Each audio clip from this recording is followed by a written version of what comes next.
If you're looking for more horror outside of the mainstream, look no further than Unsung Horrors, a podcast about underseen horror movies. I'm Lance. And I'm Erica.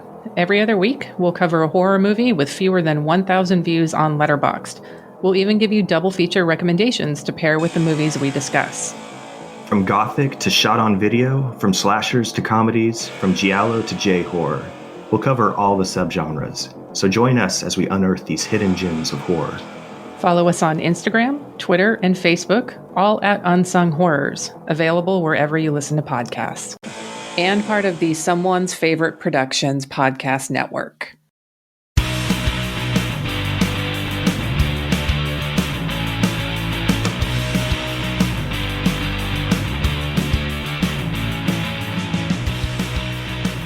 Hello there, and welcome back to the Disconnected. I'm here with Alexandra Heller-Nicholas, who is a director, writer, editor, producer, everything extraordinaire. Alexandra, thank you for doing this again. Hi, nice to be here. Thank you for having me. I have wanted to have you on here for ages because genuinely, and I truly do not say this to everybody, but you are one of two or maybe three people that if the name Alexandra Heller-Nicholas is on the back of a physical media release, I have to have it. It goes on the wish list immediately because it is always fascinating.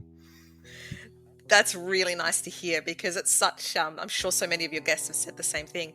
It's quite insular work. You sort of sit in your little bubble, quite literally when you're recording, you're in like a little bubble.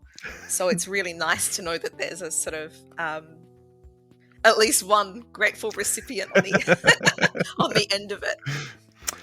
Now that I've started doing some of this, there's some of it where you get lost and not really understanding if people are ever even going to care. So I get it. And I'm glad that you're out there still working because, man, it is overwhelming the number of titles that you've been on, the number of books that you've written. And I'm just happy to be able to know that you're out there doing the work. It's a joy being here. Thank you for inviting me. Well, one of the reasons, all the work over the last year, I feel like we've gotten so many announcements from you, and I'm going to highlight I think is the most recent one at the moment. You're going to be on Kindergarten Cop 4K from Kino Lorber. What the heck? Really excited about that one. That is with my friend and a very long-term colleague of mine, a guy called Josh Nelson. Yeah. Josh and I used to do a radio show together in Australia on a very kind of well-known community radio station here in Melbourne called Triple R. And Josh moved to the United States around 2016, I think. And I just missed him. I just missed talking to him about film. We would catch up once a week and do our radio show together, and doing commentaries together has kind of filled that gap. Yeah. I think Kindergarten Cop was the last one that we recorded together. And I just, I love the film, and it's always a challenge, I think, because it's quite outside the sort of normal stuff that I do, but it's such a comfort film for me. And it's always a bit of a challenge, I think, to kind of try to bring a critical approach to a film that you love on that kind of passed out on the couch with a hangover kind of level. And Josh always just raises the bar for me. He's really I have a lot of really wonderful colleagues, but without fail, Josh is always the one that really kind of demands that I lift my own game. So it was a delight just doing it with Josh. It was a challenge. It was a real challenge because, as I said, it's so, I do mostly kind of horror or exploitation films. Right. And so that one is very much out of my my typical area. But no, we're both really happy, I think, with the final product on that one. Well, your typical arena, I mean, you mentioned horror, but it is so much more than that. I mean, there are books focused on female horror filmmakers. One of the biggest ones, of course, is the Rape Revenge Films book. You've written on Suspiria specifically. You've written on found footage films. Is the Rape Revenge film book the one that you still get the most overall feedback on and people reading and reaching out about? It's a really good question. Interestingly enough, I think probably the most successful book that I've had in terms of sales and widespread kind of coverage and response was my 2020 book, which is called 1,000 Women in Horror. And that's the closest that I've come to really doing like a coffee table book. Like I really wanted to sort of step away from, I wanted to do something fun. I really wanted to step away from doing the kind of more kind of academic survey style kind of in-depth stuff. I wanted to do something that I found fun and that would reach a different audience. So that book certainly, that's the kind of book that people would give each other for Christmas. Whereas stuff on rape revenge, you're probably not going to give somebody, unless you know them pretty well, you're probably not going to, it's not really a stocking filler. Doesn't make Amazon's stocking filler list, that book. But that being said, I mean, it really raises an interesting question about how you, as an author, how you view the idea of reception. Because without fail, my work on rape revenge. So there's the original book that came out in 2011, and then I wrote a quite heavily revised second edition, which came out for the 10-year anniversary in 2021. Which has like a whole new chapter, and it's quite a different book in many ways. But I also wrote a book on Abel Ferrara's Miss 45. So I've written a couple of books on rape revenge, and without fail, when I go to film festivals or when I do public speaking, that's the book that people want to talk to me about, without fail. And it's never, I mean, I guess it doesn't surprise me now, but when I first started talking about it, the thing that I wasn't expecting was men. A lot of men want to talk about that book, and in really interesting ways. In that, a lot of men who are survivors themselves come to rape revenge films. Certainly not all survivors, but come to rape revenge films, which are predominantly about male perpetrators and women survivors. And it's sort of a cathartic process for male survivors just as much as women survivors. Right. These films sort of really help some people. For some people, they're obviously very traumatic and horrible, and I certainly don't expect everybody to have the same reaction to these quite challenging films. But I think that was the thing that I wasn't prepared for, was how many men who are survivors who might not have the same kind of social or cultural framework to talk about their experiences as some women might. These men really want to talk to me about their books, and a lot of them it's almost asking for permission. Is it and it's always hypothetical, but it's like, if if there's a man who's a survivor and he finds these films helpful, does that mean that he's a bad guy? Like, really, those kind of that conversations at that kind of level, and it's heartbreaking, it's devastating. And of course, it doesn't make you a bad person. These films can be hugely cathartic. And I'm not the only person that sort of has written about that and talked about that. Yeah, I put out a video early this year about how some of these traumatic films people go to for a sense of catharsis, not just about assault or sexual assault, but I mean even religious trauma or I mean some of these even like loneliness. People just find solace in feeling absolutely accepted in some of these. And specifically with rape revenge, it's obviously a bit of an awkward topic because who's going to come out and say this is my favorite genre? That's the first thing. But there are some people that they can be somewhere that you turn to often and really get not enjoyment's not even the right word, but it's more of feeling seen. And it's so important to have people like you speaking about it out there. I think these films, whether we're talking about something kind of extreme like rape revenge, or even like you said, like, during lockdown, I think that a lot of horror, things like, pandemic films, things like zombie films or kind of other viral, they kind of give us a language, they give us a kind of reference point. Like, how do we talk about these things? How do we feel about these things? How do we kind of frame these things in our brain?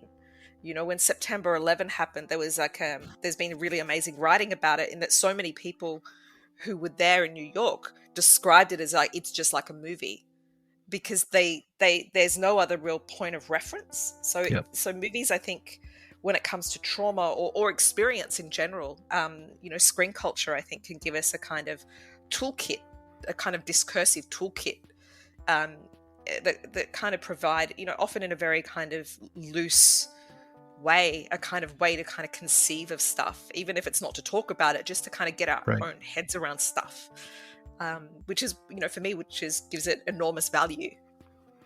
There are so many different nuanced ways to speak on stuff like this, and there's so many people that probably would speak on it if they felt free to, but the way that you approach some of these topics. One thing that I'm a huge fan of, I've listened to multiple times, so I'm going to throw it out there for everybody to try to seek out. You did an episode of a podcast called Somebody's Watching with Eleanor, and it's all about male nudity, and it's so enlightening to really just think back on how, if somebody's not here pointing this out, I'm not ever going to think that there's something odd about this. But the way that you and the other expert on there and Eleanor just dove into everything, it felt so important and needed. Eleanor's a really profound person. Yes. She's a really brave. There's something about her, like she's so brave and so thoughtful, yet nothing about her comes across as pretentious or like she's kind of performative. She's just so kind of, in her persona, she's very sort of gentle and very kind of matter of fact. So to tackle that, and I've gone blank, you'll have to forgive me. Was it Professor Lehman? I think he was. I think that's the name. Let me verify. Whose work on masculinity is something that I've admired, for years, and I actually cite him in my Rape Revenge book, and just this extraordinary thinker. That was one of the most exciting conversations I'd have, because even for me, sort of certainly compared to Professor Lehman, I'd not really kind of dived in depth into the concept of especially male full frontal nudity. It wasn't something that I'd really sat down, like I'd never written about that specifically. But again, so much of my work had sort of pivoted around that, the idea of that. So that was such a rewarding experience. And provided me with a really interesting way to kind of rethink my own work. I agree with you. Like, just to hear Professor Lehman, really the master, really like the kind of expert on male full frontal nudity, if you will. And he would embrace that label, I think. So I don't say that in a sort of cutting way. I say that as a kind of compliment. Remarkable man, remarkable thinker, very generous with his ideas. A lot of academics get a very kind of uppity, and nothing about that with him at all. Like, he's such a generous communicator, and he's so excited, and he wants people to kind of join into his sort of thought processes. Just lovely stuff.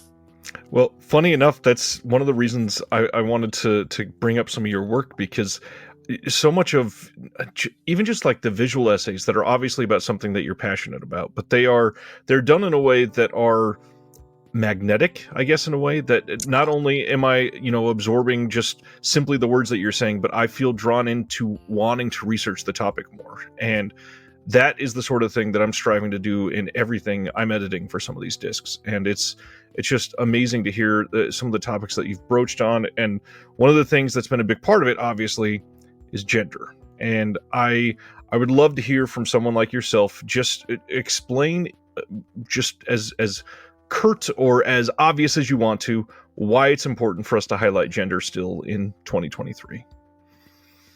Yeah, it's a really good question. My wonderful colleague Lee Gambin, who I believe you have crossed paths with, the excellent Lee Gambin, he was telling me recently that there are these forums.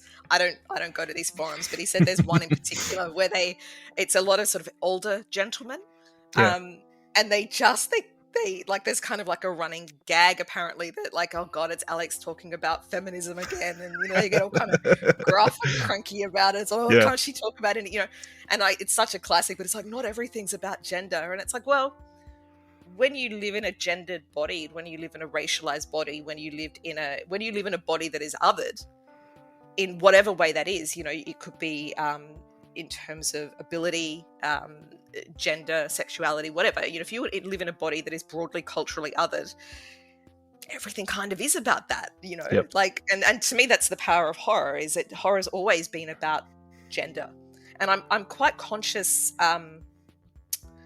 For me, like, I'm certainly, like, I identify as a feminist. That word can mean very different things to very different people, and I feel that it's commonly weaponized in ways that people do, I think, in quite a deceptive, unwholesome manner, in that they kind of work from an assumption of what feminism is without defining their terms.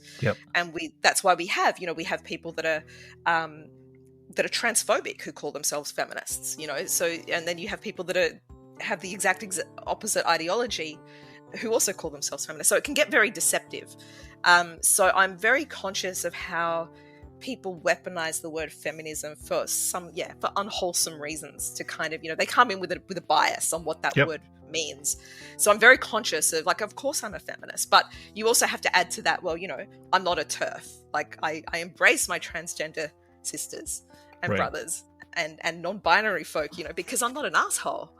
That's what it comes. It's just that easy. Right. To me, that's what feminism is. Just like, don't be an asshole. Yeah. Like, it's like most, just don't be horrible. Don't be hateful. Don't be shit. So that's what feminism is to me. But, even sadly in 2023, you kind of need to actually spell that out. So I tend to use the phrase gender politics, in that I talk about gender politics. And what I find that for me that enables is that it also, and this comes back to what we were just talking about, that also gives me space to talk about masculinity, because I'm not just talking about women. I'm not just talking about half of the picture. Like, to me, it's about gender politics. It's about much broader things, about how gender is defined and utilized, and how gender works as a kind of sort of governing concept or point of difference culturally and socially. And it's in film from the very start of film history. Like, you go back to something, I'm fascinated, I think it's an 1898 film, The Execution of Mary Queen of Scots. It could be 1895, I'm going from memory here.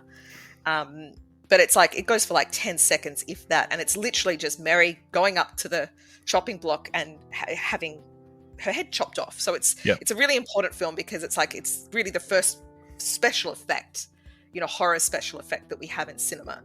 But of course, the woman who plays Mary Queen of Scots was not a woman. It's a I think it was an accountant for the film company called Robert Thomas or Robert Tomei.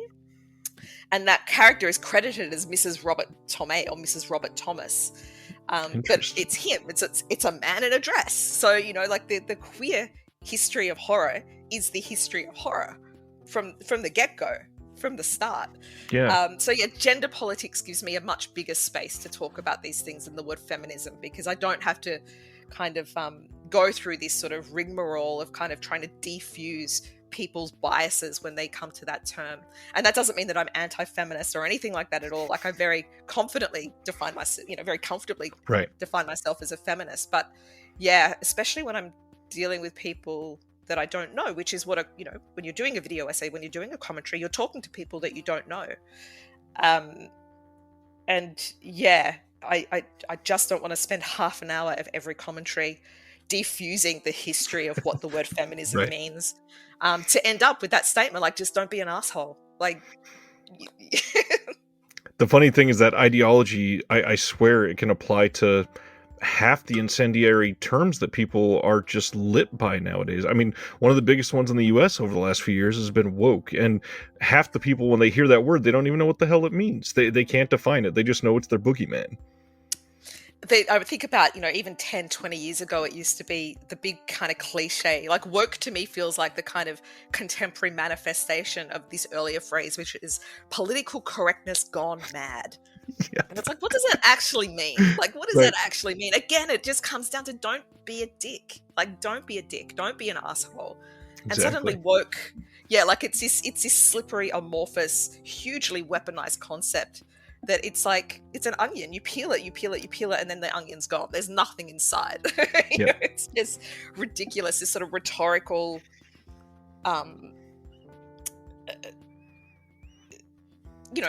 what's the phrase that I'm after? It's deceptive. It kind of takes us away from, like the word. I have a bugbear with the word problematic too, in that people use the word woke and they use the word problematic to shut down conversation. It's like, oh, this is problematic, full stop, end of story. And it's like, no, that should be the start of the conversation. Right. And woke should be the start of a conversation, and it never is. It's like, go woke, go broke, like a kind of final line. And it's like, it just means nothing. It's this hollow kind of catch, this hollow kind of thing. And it's political correctness gone mad. It's, that's where we start to have really interesting conversations. And the tragedy of the time that we live in is that it's used to the opposite effect. It's used to shut down conversation. And some things you shouldn't have conversations about, right? Like it's not that everything is open for debate, because we come back to just don't be an asshole. Right. And with that surrounding gender, I think that's where we find a lot of the problems of why it still needs to be discussed, because I'm always fascinated just how ignorant I am when certain facts come out and you find out this is the first female winning Oscar, first female director that won an Oscar or something, and it's way later than you'd ever imagine, or this was only the seventh film directed by a female that we know of, and it's like the 50s, and you're like, wait, hold on, what now? Let's discuss this, because that's crazy to me. So yeah, the books that you've written and the way that you're out there spreading this, it's not even just about separating fields in any way. It's understanding where we are so that we can start to bring those fields closer together. It's interesting. I've just submitted the manuscript for my next book. The title is still being debated with my wonderful publisher. God bless them. They're very patient with me. But it's on women-directed films about witches and witchcraft. That's the topic. And when I say that to people, they're like, so that maybe that's like 5-10 films. It's like, I've got like 60 or 70. Wow. And it goes right back to the silent era. You know, things like Lenny... Riefenstahl? Not Riefenstahl, sorry, not Lenny. Oh. The Prince Ahmed. I've gone completely blank on her name. Please forgive me, I'm terrible. I'm going to look this up. You're fine. It's like, it's literally the first full feature-length Lottie Renninger. I always forget her name for some reason. 1926, 1927. It's the first feature-length animated film ever made. Wow. It was by this amazing German animator, and you would know her style if you saw it. She did this sort of beautiful sort of shadow puppetry style animation, kind of silhouette, just absolutely gorgeous. And the figure of the witch in that film is incredible. So, you know, we have Maya Deren, of course, the incredible American experimental filmmaker. Like, history is full of women who have made films about witches and witchcraft, which to me is really interesting, because witchcraft and the kind of historical idea of witches as a kind of broader kind of concept, there's a really interesting parallel with women's filmmaking. You know, the idea that filmmaking is a kind of male domain, and that women who dabble in this are sort of messing with like male knowledge. You know, the sort of the kind of male science is sort of in opposition to the idea of the kind of kind of feminine knowledge that is sort of embodied in the figure of the witch.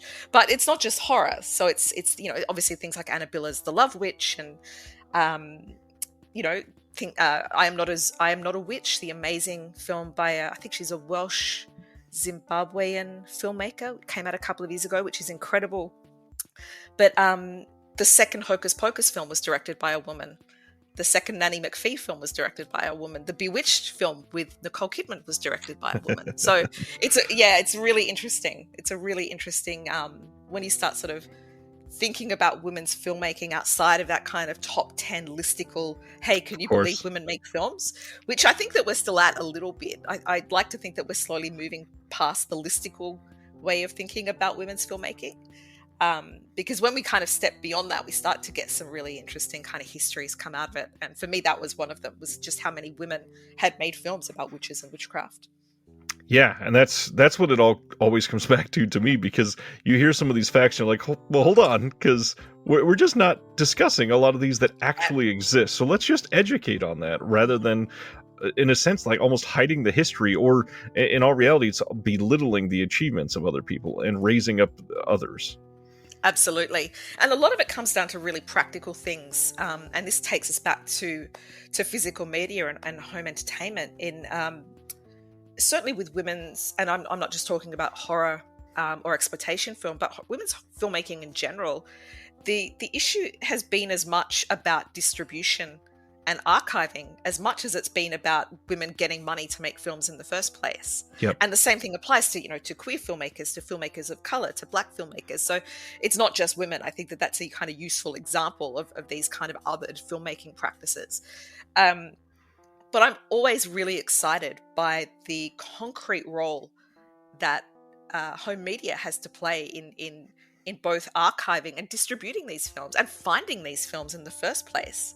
And it's not just Criterion. You know, it's not just these wonderful highbrow kind of companies. It's people like TerraVision. It's people like Vinegar Syndrome. It's people like Arrow that are really in the guts of the archive, finding these women-directed treasures and really doing the hard yards on restoring them, on distributing them, on, you know, getting them to people that will value them and will appreciate them. So I genuinely, certainly for horror and exploitation, I actually think we're living at a really exciting time for women's filmmaking history, in that these films are really coming out from places that you would not necessarily expect. TerraVision in particular and Brad Henderson, I think, need particular acknowledgement, and Vinegar Syndrome as well. You know, the stuff that they're digging up is just jaw-dropping to me. Like, really exciting stuff is coming out from these people in terms of women's filmmaking history. I fully agree. Yeah, there's, you know, having worked behind the scenes with Brad on some of their releases already, it is always enlightening to hear how much he respects the filmmakers and how much he desires diversity through everything that he's doing. I have immense respect for Brad and what he's hit there.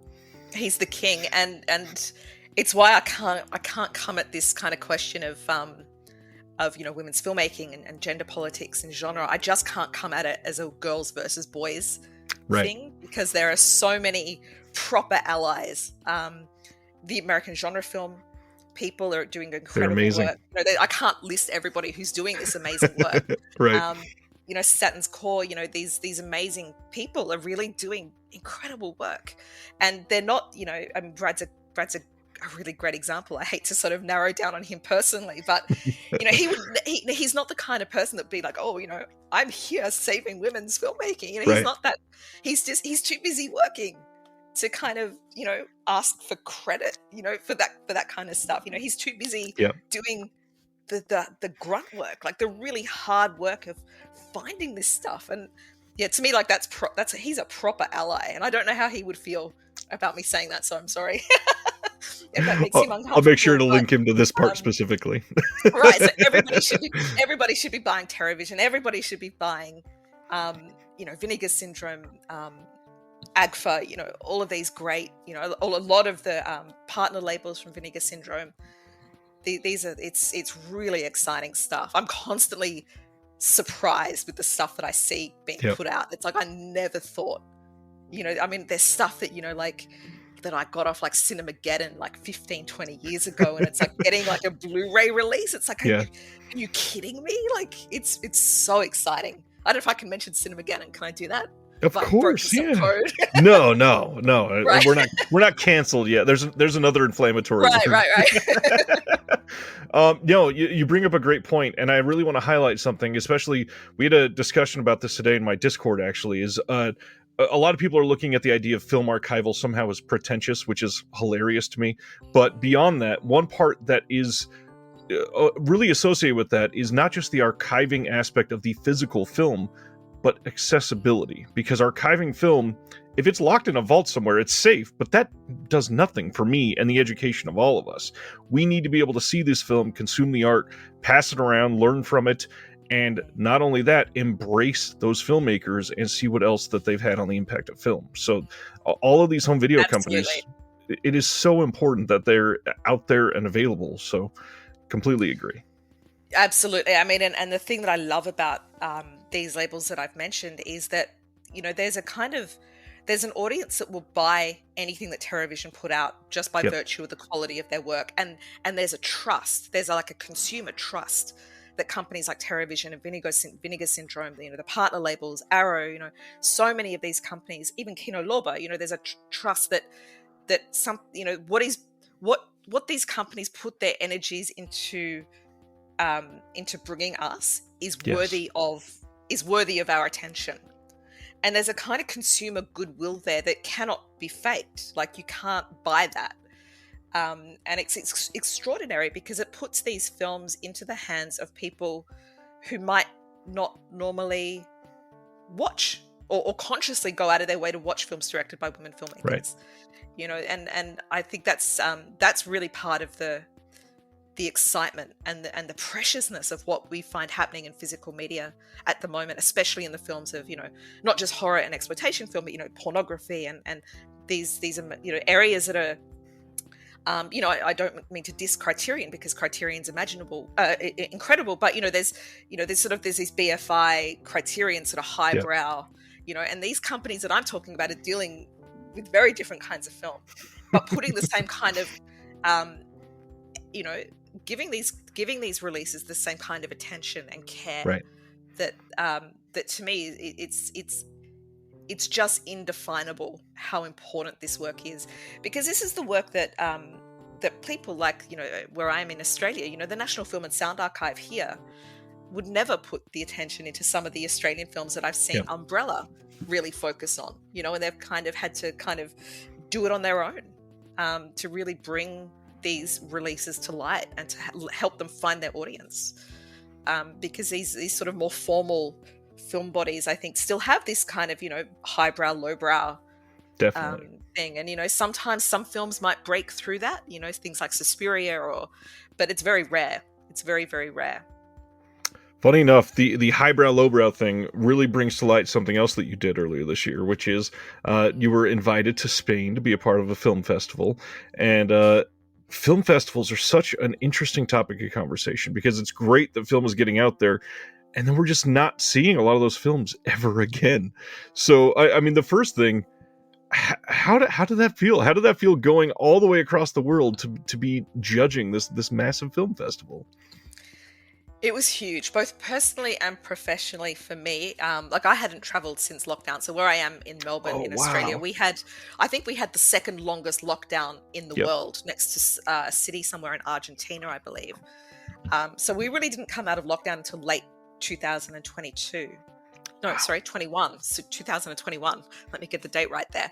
And it was very difficult. It was very, very difficult. Australia had lockdowns, but Melbourne had very long lockdowns. Right. So that was the first time that I traveled overseas. So, and Australia, I was sort of saying to you before we started recording, like Melbourne has quite a decent population, but there's not really the kind of horror community or kind of cult film community that you get even in cities that are much smaller in the United States. It's a very small community. So my people mostly, almost completely, are in the Northern Hemisphere. So it was really nice just to go back and find my people again. People that I'd known online for a long time, like Alex West from Toronto, who's wonderful.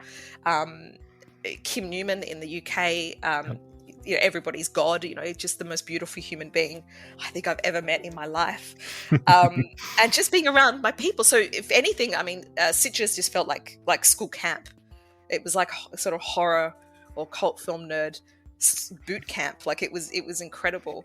But I do find film festivals really exciting. I just as a kind of broader concept. And Sitges, I have to say, Monica and Angel, they treated us like royalty. And if you ever want to go to an international film festival, a genre film festival, put Sitges at the top of your list. It's magic. It's just an incredible experience, and I can't rave about it enough. But yeah, film festivals. So I used to do, for years, I did sort of what I now call like the meat grinder of new releases. Like I would sort of like there's a new film coming out and I have to review it, and I don't do that anymore. I feel like I did my time with the grinder of new releases. Yep. And there's value to that and there's virtue to that, but to me it kind of had a shelf life. So my new release film criticism tends to focus now on film festivals. Right. Where I kind of, I will go to a film festival and I will spend 2 weeks, watch 5 films a day and just like, do 400-500 word reviews of every single film that I see. And it's like going to the gym. Like it's like boot camp, like sort of exercise the muscles. And I love it. But you're right. Like I so many films fall through the cracks. And it's, again, it's interesting because it's places like, I was speaking to a colleague at Arrow today, and they're I'm not going to say what title it is, but they've picked up a film that played quite well on the film festival circuit last year, but effectively vanished after that. Yep. And it was like, this was a great film and nobody talks about it anymore, and it's sort of been forgotten. So it's really lovely that these films are sort of given this sort of second life, if you will. These are films that are never going to make the multiplex circuit. They're not going to play. They're probably not going to be picked up by Netflix. Right. They're just going to fall outside. So what happens to them after that? They might go really well on the festival circuit, but what happens to them after that? And yeah, home entertainment unfortunately can't pick up all of them, but I think does do incredible work in picking up the slack for at least catching some of these films before they're sort of lost completely. And it's heartbreaking when films, really good films, do vanish. Right. Yeah. And with film festivals, not only, is it something that if they're going to one of these places, they're hoping for distribution, but if you don't get that, what is the next rung of the ladder down? Like, if you have a bit of a disappointing play, what is the next step other than languishing and literally being a lost film? You are stuck in an area where people can't see it. They don't know anything about it. So they don't think they're missing anything. And for some reason, people think that if it's not Top Gun 2 or something, it doesn't exist. It's not a film to them. They don't even know that it's art that's out there. Yeah. I think we're lucky in horror in particular in that we have Shudder. Shudder does a huge amount of work in picking up these films that really would just not find a home elsewhere. I agree. And it's not necessarily what I like about the curation, is that it's not necessarily films that have been like a quote unquote hit on the festival circuit. I think there's something very intuitive. Sam Zimmerman needs particular referencing here. I think he's a very intuitive programmer and curator for Shudder, amongst all the many other things that he does, in that he just has a gut feeling for what will work, and he really believes in the films that Shudder picks up, and all the people that at Shudder are great, but Sam in particular I think has a real intuitive kind of a real instinct for what needs to be sort of salvaged from this sort of festival circuit. Film festivals. One of the things that is attached to this that I'd really love to hear about is you judging it and considering by the photos and living vicariously through your travels. It seemed that you had a wonderful time. So just the work that goes into that. Did you feel this immense pressure? How did you feel stepping into those days where you're giving scores to things and talking with your peers and making the best of it? One of the best things that ever happened to me as a film critic was working as a film festival programmer, very briefly, but I was gifted with the experience of seeing people like James Shapiro, Luke Mullen, Evram Ersoy, these great film people, just seeing how they worked close up was such a gift to me. And James in particular, and all of them, that film programmers in general, I think, are a lot kinder to film than film critics are. And James, James's kind of drumbeat was always, it's really hard to make a film. And that was a gift to me. And it completely changed the way that I worked as a film critic, because it's like, it's actually really hard to make a film. And most film critics don't think like that. There's this sort of Rottweiler, like attack. And it's like, it's really expensive and it's really hard to make a film, and that any film gets finished to completion, whether you like it or not, is almost neither here nor there, because it's so hard to make a film. And coming to judging for film festivals with that fundamental belief actually makes it, especially with peers that I was gifted, just the most incredible for Sitges, Anna Torrent, the great Spanish actress, was on our jury, Kim Newman, my king, who I've already mentioned, David Fine, an American god that I adore, and Jerome Paillard, who was the guy that really started and ran the Cannes Film Festival market for decades. So these people who were really sort of very much at the top of their game. So seeing how they kind of approached film and how they worked, it was a very generous experience, I have to say, very positive, not really bad vibes. Like there wasn't like, it would be a very different experience, I think, talking with film critics purely about it, than it was with these sort of industry peers. It was a really exciting thing, and I find that it was very rewarding and very intuitive. I have to say that there wasn't a lot of deliberations. We had a lot of prizes to give. So there was like which film gets which award, but we were all sort of very much on the same page of what films were really, the cream floats to the top. Yeah. So it was such a positive experience, and there was real respect for the craft of filmmaking. So even films that were in competition that didn't get an award, there was nothing petty or bitchy. It was always like, good. I can't believe these people made a film. Like they finished a film, and whether it works for me or not is, as I said, it's almost beside the point, because it's so fucking hard to make a film. One thing that people never point out about some of these, not only is it difficult to make a film, but somebody that has no income coming from this the first time they're doing it, and they're doing it with no studio backing or anything like that. When they make a movie, they're basically signing up to work on this thing for months to get it out, and it's not the asylum. It's not where they're put into a machine that has support and they're putting something out in 9 days. This is their life for months and months and months. If you're lucky, months and months. Like, yeah. If you're lucky. Because, often if you're, I know, and it's not rare, but I know people that have made movies on their credit card, and you go in and you don't know if you're going to finish it, and you kind of have to wait for, if you're doing other work, you're waiting for money to come in so you can pay people. Or if you're working on a budget down from that, you're not even paying people. It's, you've got favors coming in. There's a whole kind of complex balancing act, and you don't know what's, we even know from like big budget productions, not every film that goes into production will finish. Not every film that goes into production, even if it is finished, will get released. That's the kind of weird time that we're living in now. Yep. That they might get shelved for tax reasons or whatever. It's really hard to make a movie, and anybody who does it, whether I like your movie or not, they're like, wow, you made a movie. Just amazing. Bravo. That's incredible to me. It's incredible to me that anything gets finished ever.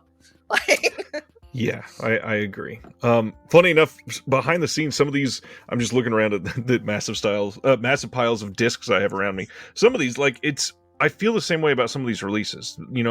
They find film reels in some coffee shop in South America, and they find the director alive in the hills of Switzerland, and they get all these things together on some of these, and you bring just this amazing context to so many of these releases. And this year alone, the number of releases that have come out, I would love to hear just how you feel about the industry as a whole, because you've been on the Psycho collection this year, Kids from Umbrella, you're on Kindergarten Cop. Like, I would not have guessed that 6 months ago.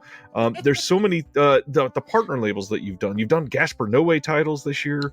It has been such a lovely time just to see what you bring to the table on some of these. So how does it feel overall as a whole? What's your temperature of the industry at the moment? I'm really positive about it. For partially, for the reasons that I've already said, just in terms of like this kind of, in the trenches archival work. Right. But this, and it's so important. Like I can't emphasize that enough. But for me personally, in terms of the work that I'm getting, I'm very grateful to be getting it. And I certainly feel that there is a kind of renaissance of physical media, just in terms of the work that's coming to me. Yeah. I'm always sort of impressed by the breadth of the kind of work that is available. So as I said, it's not just sort of highbrow films. It's not, I've had the good fortune a couple of years ago. I worked on some Ingmar Bergman films for the BFI, which was a delight. But not everything has to be Ingmar Bergman. You can have Infernal Rapist, right? And that's okay. And it's and I love that I'm at a point, and I don't mean to sound like cocky about it, but I feel like I've been doing this long enough that I feel like I've earned the right to be at the point where people will bring me The Virgin Spring by Ingmar Bergman and also bring me Infernal Rapist. Like I kind of, it's like, good. This is how things should be. It's like a universe in harmony. And, while I've sort of been, I guess, emphasizing this sort of more sort of low budget, more culturally denigrated material, kind of exploitation film, I do think it speaks to a very healthy kind of landscape or terrain for home entertainment in general, and that we are getting a real diversity of stuff coming out. You know, it's not just sort of highbrow stuff that we think should be celebrated. Interestingly enough, though, the most controversial, you know, for all of the stuff that I've done on like rape film and you know, really kind of violent exploitation film, without doubt the most controversial film that I've worked on that had the most heated noise on social media was for Kino Lorber, and it's actually one of the commentaries that I'm probably the most proud of, and it was with Josh Nelson, which was Cool as Ice for Kino Lorber. People lost their minds. Like, people were really angry, really angry and really offended. It was fascinating. There was one guy on Twitter was like, there's no, like, he listed Josh and I by names. He's like, these are just made up names. There's no way that these people really exist. Like, hey, come on. And that was really fascinating to me, because I think, you know, I had this idea of like lowbrow, highbrow being a kind of related to budgets, you know, like, you know, big budget kind of impressive highbrow movies and lower budget infernal rapist type right. stuff, but then you get something like Cool as Ice in the middle, and yeah, the response to that, and funnily enough, I think that was probably one of, you know, the people that actually did listen to the commentary. We got really positive feedback for that, and that's, yeah, to this day, that's probably one of the commentaries that I'm the proudest of in a way. Wow. Which I think surprises people. But why shouldn't Cool as Ice have considered attention? You know, it's a really interesting film. It speaks to a moment of time in a way that I think not a lot of other films from that era do. I think it's a fascinating movie. That is hilarious. I'd love to hear what anybody has to be offended by that. I mean, you bring up a good point with being proud of some of these releases, and as somebody that's getting into, you know, doing visual essays and commentaries myself, what are you most proud of? What are the ones that you feel like should have the biggest impact in what you've done so far? That's a really good question. I'm only going from memory here. Of course. So this isn't like me having gone through a list of everything that I've done. Well, when you've done so many, this has got to be hard. Right. The video essay that I think I'm the proudest of, and a lot of, I have to say here, I don't do visual editing. So you know, there's wonderful people like Jonathan Zar and so many people that do the kind of nuts and bolts. You know, they get the visuals together. Yep. You know, Phil Escott at Second Sight. Really, you know, they are kind of co-authors in these video essays. You know, I record the audio, I write the script, and I do all the research, and I record the audio, and then I give them to a genius who pulls together the visual. So that needs to be acknowledged, I think, that it's a collaborative thing. But the one that I think I'm the most proud of was with Second Sight, for a film called Swallow, which is just Carlo Mirabella Davies, I think. The director's name is. My apologies if I've gotten that wrong. It's a recent film, 2019, I think. It's a great movie.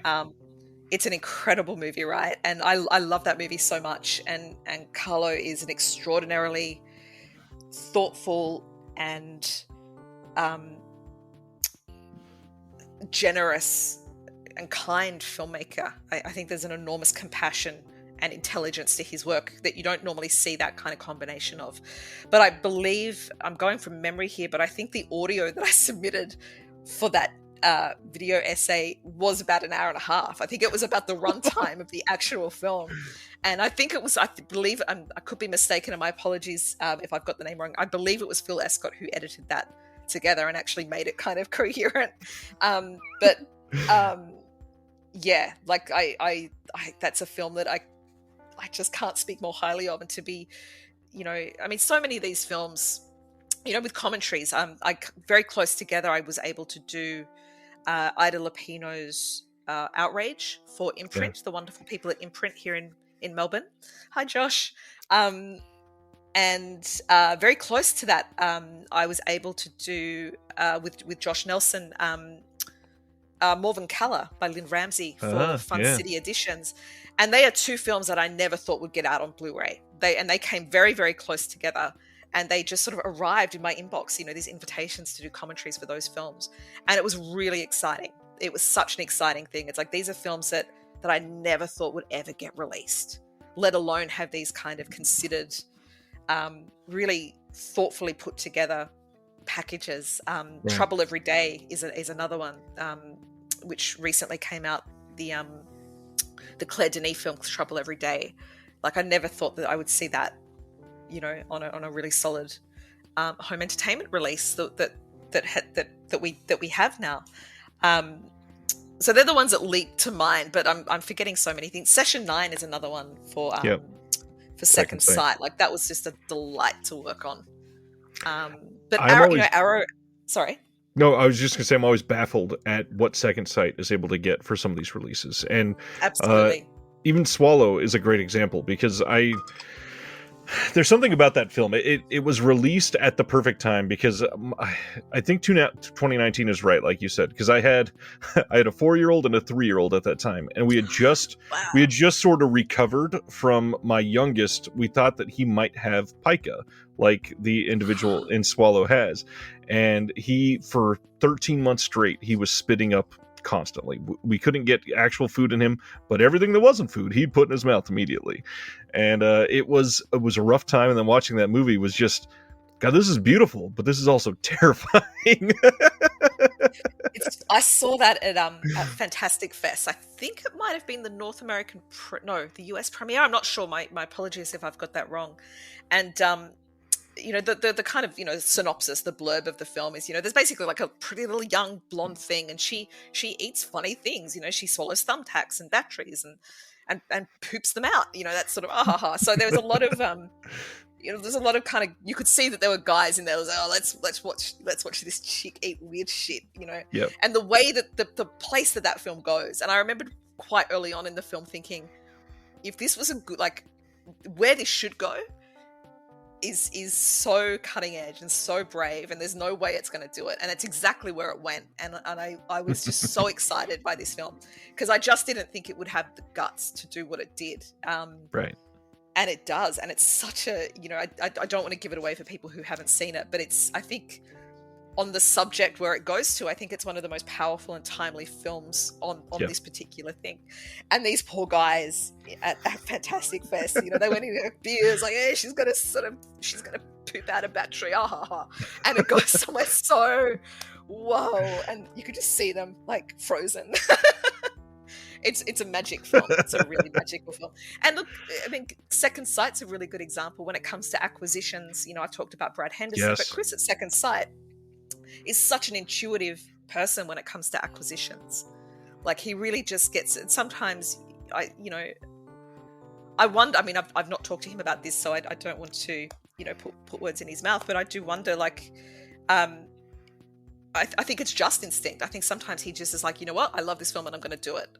Yeah. And it never misses. It never misses. So that kind of intuition, I think, for acquisitions for home media needs a lot more acknowledgement and sort of respect for that alone, because I think it kind of drives the industry, really. You know, the kind of gut feeling that sometimes dominates these acquisitions as much as anything on a spreadsheet. It's exciting. It is. And I mean, the titles that they've gotten, the big thing for Second Sight, it's not a genre. They're all across the board. It's not a well-known film versus a film that's lesser known. It's not highbrow versus lowbrow. They kind of have everything at Second Sight. It's interesting. I've done quite a few Australian films for Second Sight, which has been fascinating to me. Yeah. You know, Umbrella and Imprint do some great work, really, really great work. So I don't want to sort of denigrate what they're doing at all. But I was really surprised to see this sort of wave of Australian films that Second Sight picked up and put such enormous care into. You know, I think the first one that I did for them was Lake Mungo. Yeah. And then, you know, Picnic at Hanging Rock and Chopper. Around this same time, you know, I worked on a release of Snowtown. I can't remember who that was for. And for someone else, I did Romper Stomper. These were, I believe, all UK companies. They were. Snowtown, I believe, was 101 Films, and I think Romper Stomper was 88 Films. 88, yeah. And they were, you know, delights to work on. Really delightful projects to work on. So, yeah, it was really interesting coming to those as an Australian critic for a kind of international audience or for a UK audience, because you kind of need to reframe a lot of the stuff critically that you would sort of take for granted here in terms of, you know, First Nations history and these sort of more nuanced local kind of things, especially for, you know, something like Chopper or Picnic at Hanging Rock. You know, Lake Mungo is a really obvious one. You know, even the title Lake Mungo, the significance of that title for people in the UK might not be as kind of common knowledge as it is here. Yeah, you're an ambassador of sorts at that point. You're delivering it feels a little bit like that. Yeah, like almost like a little bit of a kind of summarized history lesson. Yeah. Well, and look at what they did for The Nightingale. I mean, everything on that release is that movie itself was one that delivered that culture. It was like an ambassador for people to understand what happened. Second Sight did both the Babadook and Nightingale, I think, and I believe that Josh and my commentary for Babadook is actually the Australian 4K release, UHD release, of Babadook. I believe has our commentary from the UK, which is really amazing. Made its way back to the homeland. Yeah. Okay, so we talked about some of the ones that you're more proud of.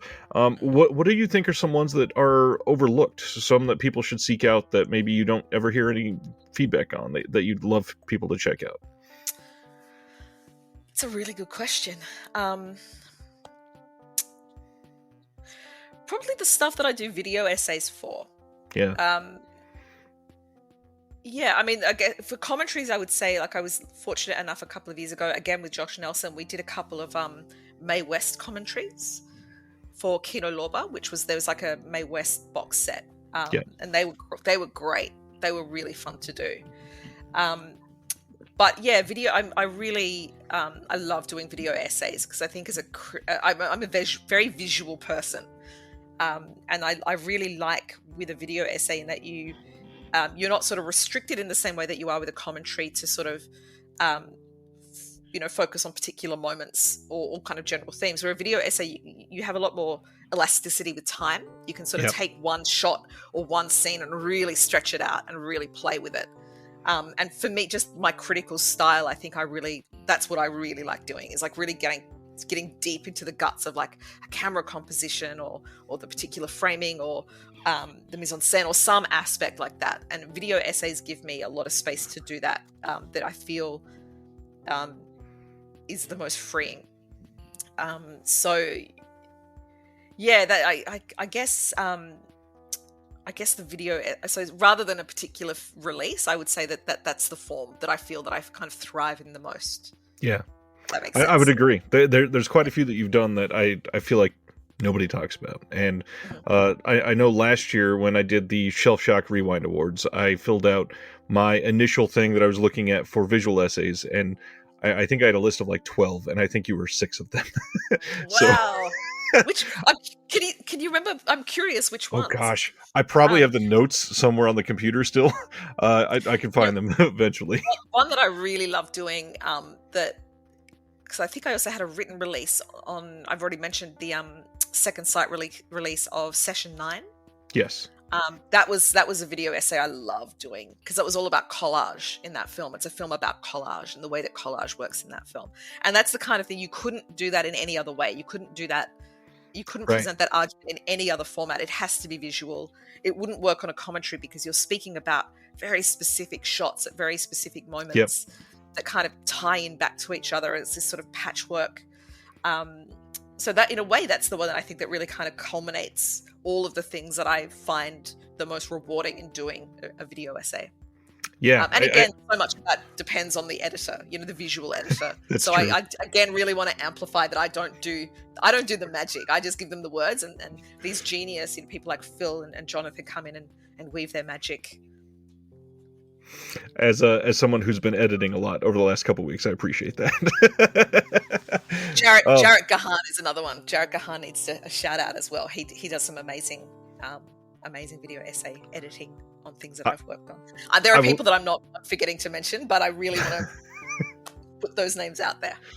I will use the moment to highlight visual essays. I feel like as a whole are being overlooked a lot. I feel like a lot of people are looking at audio commentaries, and that is like the gold standard of bonus feature. If this disc doesn't have an audio commentary, what's the point? But in all reality, there is so many of these releases that you can put something in a visual essay that makes zero sense in an audio commentary. I You're agree. not going to do an audio commentary on the director's filmography, for example. Why would you watch a movie with that playing in the background? It doesn't make a whole lot of sense. So yeah, those visual essays, that you can do documentaries, you can highlight certain things in a scene, certain actors, and you've done a great job with many of those. So yeah, people need to check those out. It's interesting to look at something like the Arrow player. I did a video essay for The Stylist for Arrow, for their physical release of The Stylist, which is an amazing film. But Arrow actually put the video essay, or Yep. the visual essay, on to their streaming service as well, as a kind of package with the film. And I got a lot of feedback about that. And I thought that was really interesting, that Wow. that the visual essay kind of got a second life outside of the actual physical release. Interesting. And I know that Umbrella in Australia have just launched a streaming service called Broly. Oh wow. And I think that they're interested in doing a similar kind of thing, of having these kind of supplementary materials available on the streaming service. And I Yeah. think that's really exciting. I think that's a really interesting way to kind of revive some of these extras that might have got lost the first time around. And I'd Yeah. love to see more of that.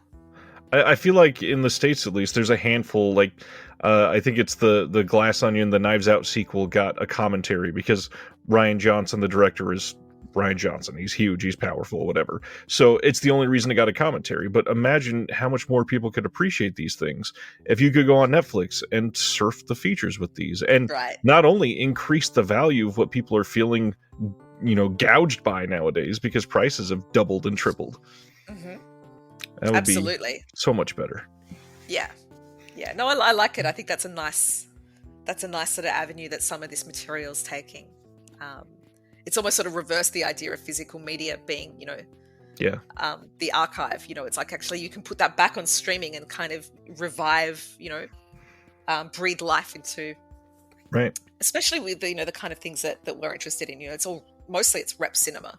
So mostly you're dealing with films that people, it's not all rep, but mostly you're dealing with films that people have already seen and they already have a relationship to. So you're That's sort true. of breathing life back into that, and it's lovely. Well, and the big thing with rep cinema that a lot of us, not only are people associated with it, they have their own memories of it, but one of the things that I really want to remind people of is those films have a reputation. So when something plays, people are going in there with some sort of bias already. They have something, especially if they've never seen it before. If they're going to a Rocky Horror Picture Show screening, they've heard about this for decades, and now they're finally going to see it, and it's going to be really hard to live up to that moment. So, changes the way you view that film. It does, and it's one of the, on a really kind of base level, I think it's one of the great luxuries of doing film criticism work with physical media and with home entertainment, is that you have the gift, like, unlike really certainly the kind of, as the meat grinder of new releases, or for me personally with online writing in general, you have the gift with this stuff in that you're dealing with an audience that already is engaged. Yep. You don't need to sell them on the film. They're, for somebody to cough up £30 or £40 for a Blu-ray, Yeah. they've already got a connection to that. And it might be that it's a new film that they've heard things about. But when you make that kind of like literal investment, Yeah. into buying a disc and bringing it home with you, you're paying attention in a way that's very, very different to the way that people engage with online criticism. For me, anyway. Like, that might not be the case for other people, and maybe that changes if you're writing for like the New Yorker. But I find that you're really dealing with a committed audience, and that's a gift. Yeah, that buy-in, like a phrase you had used earlier, you can't really buy that sort of buy-in. If people are already there, they're invested and they're on your side already. Exactly. This is probably a pretty obvious question, but really would love to dive into, you have this diverse range of writing and titles that you've contributed to. What are some dream titles that would surprise us? Because obviously, I never expected Kindergarten Cop to get not only 2 new commentaries, but have you be one of them that's going to draw me in. So what are some that might just blow some people away that you'd be like, if this is offered to me, this is a dream title of mine? Oh, wow. That's a good question. Probably a lot of older stuff. I think sort of older, like black and white stuff. So, Harvey off the top of my head, the James Stewart film. Like that would be like, you know, I didn't even know if that's been released. Modern Girls, this amazing 80s film that I'm obsessed with, which I believe has had a Blu-ray release, I think, from Kino Lorber. That being said, I have to say I'm not particularly territorial. And this is quite controversial because I think different contributors have different relationships to this. Yeah. Sometimes there's like films that I love that I actually don't want to be on. Like I'd much rather, a really good example of this is Kat Ellinger did an incredible commentary for Base Moi. And I, you know, the famous French, it's called a rape revenge film, but it's kind of not. But Right. I was so thrilled that Kat got that. Like, you know, I'd much, because I want to hear what she's doing. I want to hear her thoughts on it. Yep. So I don't feel particularly territorial. I don't think I've ever had a release come out where I've been like, oh, I should have been on that. Because even if it's stuff that I have particular expertise in, it's not, you know, I'd rather hear somebody else. If it's a good critic, I'd rather, you know, I mean, who doesn't want to hear Kat Ellinger talk about anything? Right. Because she's amazing, right?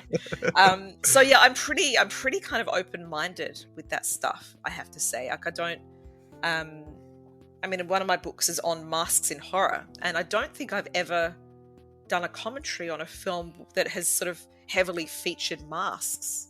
But I'm not, you know, and I think that's, you know, that's obviously something that I could speak to very easily because, you know, how many horror films have masks in them? Right. But that being said, like I don't feel particularly territorial or that's my terrain. And certainly that's not the case with Rape Revenge or with found footage horror or with masks. Like I don't feel that kind of possessiveness. I feel a little bit more, maybe when I was younger I might have, but I feel a little bit more relaxed. Well, and now. it would like, get dreadfully I'd rather hear other boring people. too. Right. I'll kind of hear what other people are bringing to the table, and especially if I've written a book about something, like the book is kind of like I kind of work my way through the material. Like I kind of resolve my relationship to that particular subject. So it's not like I'm kind of itching to kind of be heard on a particular topic. Like I feel like, you know, there's enough from me out there in the ether on rape revenge films. And it's not saying that I don't want to do more rape revenge films. You know, one of the I did Thriller, A Cruel Picture for Vinegar Syndrome, which was an amazing experience. So I love doing commentaries on these things that I've written about. I love it. Right. You know, witches, like I haven't, you know, the witch book isn't out yet, but I don't think I've done much on witches yet. So I would love to, you know, it's always really lovely to revisit these things, found footage horror especially, which I'm obsessed with. But at the same time, I'm always very excited to hear what other people, as long as it's, you know, somebody that like Kat Ellinger, like somebody who I want to hear. Right. I don't want to be bitchy, but you know, if it's somebody that I'm not so into, maybe I won't be rushing to listen to it, but I still don't feel that, you know, it's my terrain, you know. Well, that's the next question. Who's on that list? I'm just kidding. Alphabetical. Starting with A. Pull it out. I've had it ready. I've been waiting for somebody to ask. Alexandra, this has been incredible. Thank you so much for spending the time today. My pleasure. It's been a delight. I would love to have you back someday. And if you ever get a chance, I would love to. First off, I need to buy that book the moment it comes out. I can't wait to read that. Hopefully next year. As I said, my publisher have been very patient, so I we'll see. Hopefully 2024. It's good to hear. All right, I will link everything for Alexandra below, and if you have any questions, she's fairly approachable. So thank you all, and we'll see you next time. Thank you for listening to the Disconnected Podcast. There's one big thing that you could do to help the show, and that is to leave a rating and review on the podcast service of your choice. Thank you.